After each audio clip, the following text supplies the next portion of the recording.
Good morning students. आज का अपना टॉपिक है electrostatic potential at a point due to an electric dipole. अपन एक पॉइंट ते इलेक्ट्रोस्टैटिक पोटेंशियल फाइंड करना due to an electric dipole. आप इलेक्ट्रिक डायपोल के with respect electric field intensity हर एक पॉइंट ते फाइंड कर चुके हैं, एक्सियल लाइन ते भी इक्वेटोरियल लाइन ते भी फाइंड कर चुके हैं, एट एनी पॉइंट ते भी। हुण अपन इलेक्ट्रोस्टैटिक पोटेंशियल फाइंड करना। देखो इलेक्ट्रोस्टैटिक पोटेंशियल के लिए मैंने एक डायपोल लिया -q + q जिहदे दो चार्जेस ने -q + q। उन्होंने मैंने की लिया एवें तो आप एक्सियल लाइन से फाइंड कर देंगे सी, एवें आप सेंटर के परपेंडिकुलर ड्रॉ करके इक्वेटोरियल से फाइंड कर देंगे सी। तो उन्होंने ना तो इक्वेटोरियल से किया ना एक्सियल से किया, अपन एट अ पॉइंट गया तो मैंने इतने एक पॉइंट पी ले लिया साइड से, पी पॉइंट लिया ना, जिन्हों मैंने सेंटर तो इनकलाइंड करवाया कितना एंगल थीटा एंगल इनकलाइंड करवाता, तो सेंटर तो डिस्टेंस कितनी ले ली आर ही लेंदे आ रहे हैं। तो मैंने डायपोल को सैपरेट करवाया वाई आर डिस्टेंस 2L के नाल सैपरेट करवाया।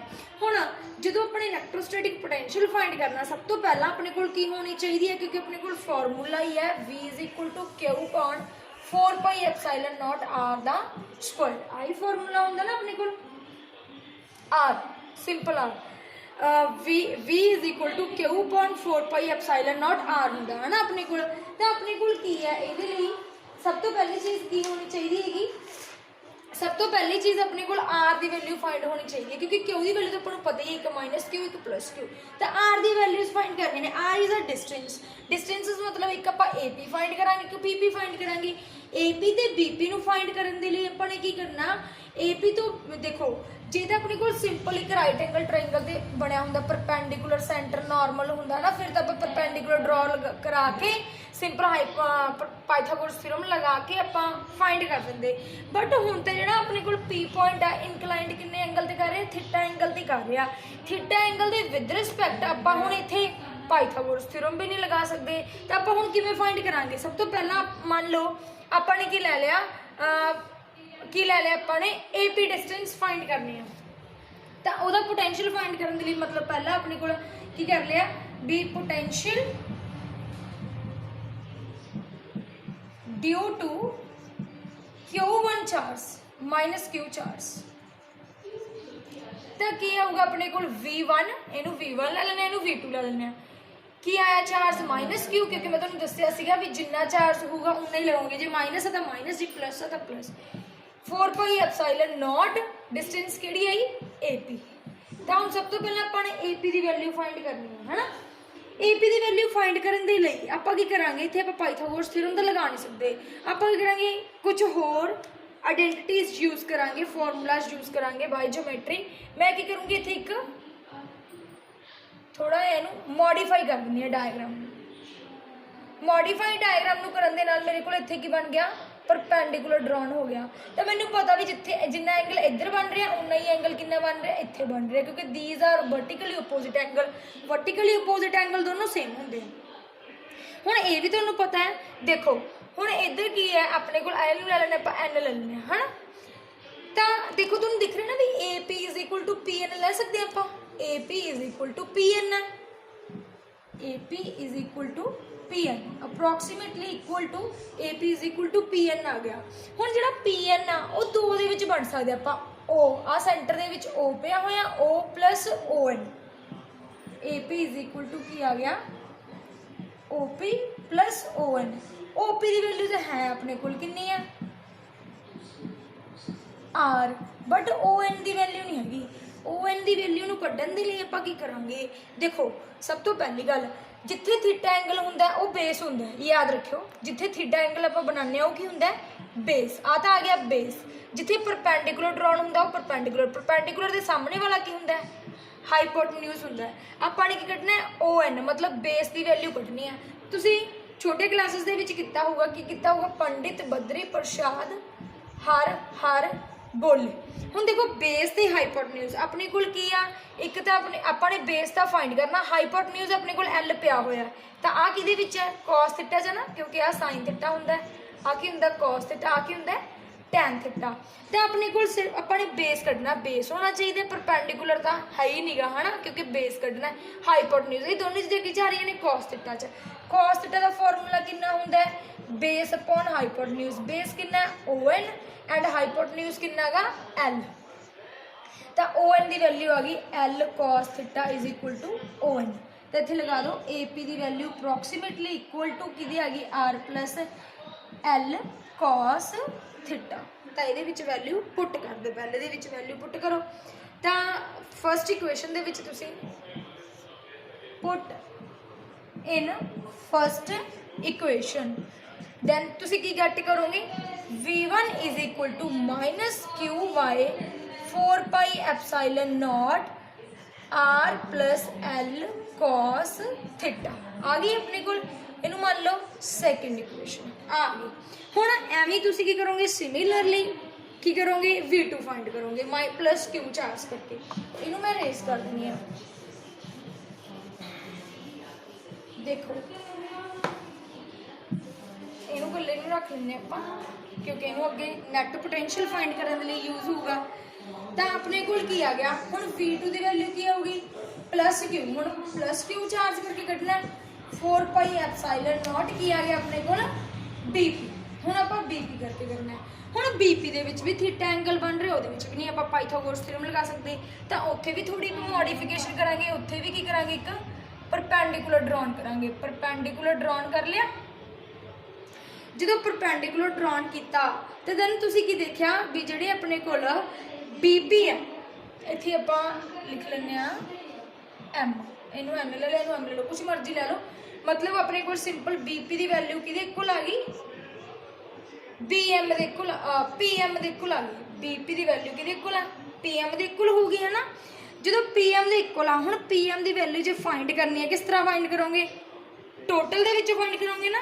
टोटल के विचों इन्ना पार्ट कट दोगे तो उन्होंने इन्नी वैल्यू आ जाए। मतलब बीपी की वैल्यू कि इक्वल आ जाऊगी टोटल कितना ओपी, ओपी के विचों कितना माइनस कर दोगे ओ एम, कितना आ जाऊगा अपने को पी एम निकलूगा है ना। ओपी की वैल्यू तो फिर तो पता की होंगी आ आर। हुण अपने ओ एम फिर तो कढ़ना ओ एम तो पता ही है भी थीटा एंगल बेस ते हुंदा है, थीटा एंगल बेस ते हुंदा वा है ना। तो थीटा एंगल अपने को बेस ते आ गया है ना, थीटा एंगल अपने को बेस ते आ गया। हाइपोटेन्यूज आ फिर तो तुसी की लगाओगे अपने को परपेंडिकुलर, परपेंडिकुलर के सामने वाला की हुंदा अपने को हाइपोटेन्यूज हुंदा हैगा। थीटा एंगल वाला की हुंदा अपने को बेस, आ बेस आ गया, परपेंडिकुलर आ गया, की आ गया अपने को हाइपोटेन्यूज। तुसी फिर तो वैल्यू लगा दो, फॉर्मूला लगा दो, फिर तो की लगना कॉस थीटा ही लगना। क्यों? क्योंकि अपने फाइंड की करना है, अपने फाइंड करना, अपने फाइंड की करना है O M. O M find करने के लिए अपने को की होना चाहिए, अपने को एक ओ एम फाइंड करने के लिए अपने को ओ एम तो हैगा ही हैगा है ना, बेस ते हाइपोटेन्यूज होना चाहिए। तो बेस ते हाइपोटेन्यूज किहदे आता सी कॉस थीटा च आंदा सी, की आ गया ओ एम बेस आ गया, हाइपोटेन्यूज कितना आ गया अपने को ओ बी। ओ पी की वैल्यू कितनी है अपने को एल, तो आ गया अपने को l cos theta is equal to O M आ गया। तो इतने पुट कर दो एल कॉस थीटा, ठीक है जी। तो अपने को वैल्यू पुट कर दो, v2 की वैल्यू कितनी है plus q 4 pi epsilon naught r minus L cos theta. Okay जी। इनू थर्ड इक्वेशन पुट कर दो।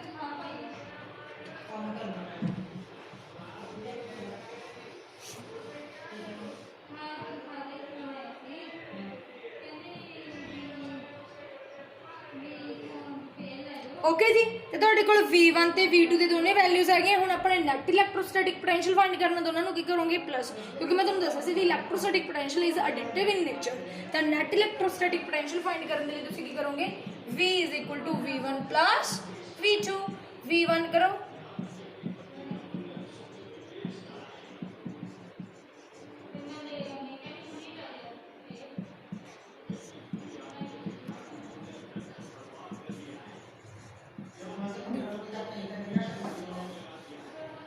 ठीक है जी। तो इन्होंने दोनों का प्लस करो।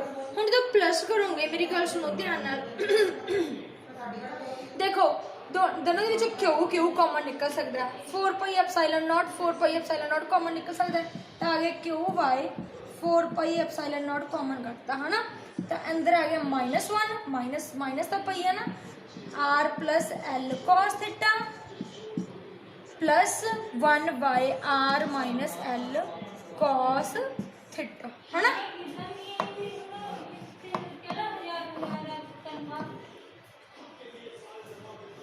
ठीक है जी। तो हुण देखो हुण तुसीं की लओगे सिंपल ते आ माइनस वाला इधर ला जाने पहले तो फिर चंगी तरह हो जाएगा ना 4 pi epsilon naught 1 by R plus L cos theta minus R मुड़े ले आओ आप पीछे ले गए। हुण की है तुसीं एलसीएम लाना सिंपल तुसीं कर सकते हो करो। देखो a minus b cos theta a plus b ये फॉर्मूला बन गया ना a minus b a plus b किहदे कोल हुंदा है a square minus b square दे हुंदा ना। तो a स्क्वायर a की आ गया अपने कोल आ दोनों a ने आ दोनों की ने b ने तो a दा स्क्वायर माइनस b दा स्क्वायर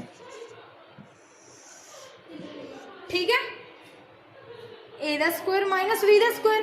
हुण की आ गया अपने कोल आ चीज़ आ गई आ चीज़ जो देखोगे तुसीं चलो पहला मैं सिंपल लिख दी इत्थे लिख दी आर माइनस एल फिर तुहानूं चंगी तरह पता लग जू फिर फॉर्मूला यूज करते हैं ठीक है। देखो आर माइनस एल आधा कट गया ना कि रह गया आर प्लस एल इत्थे तो आ गया r plus L cos theta minus हुण आर प्लस एल आ कट गया आ रह गया है ना।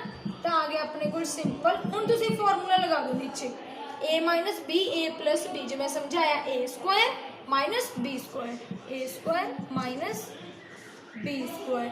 तो हुण देखो जो तुसीं आह ब्रैकेट खत्म करोगे जो आ ब्रैकेट खत्म करती जिहड़ा माइनस का सीगा वो प्लस का सी माइनस हो गया जिहड़ा प्लस माइनस का सी वो की हो गया प्लस आ फिर तो की हो गया कट गया कल्ला की रह गया 2l cos थीटा आ रह गया ना अपने को आ रह गया फॉर्मूला।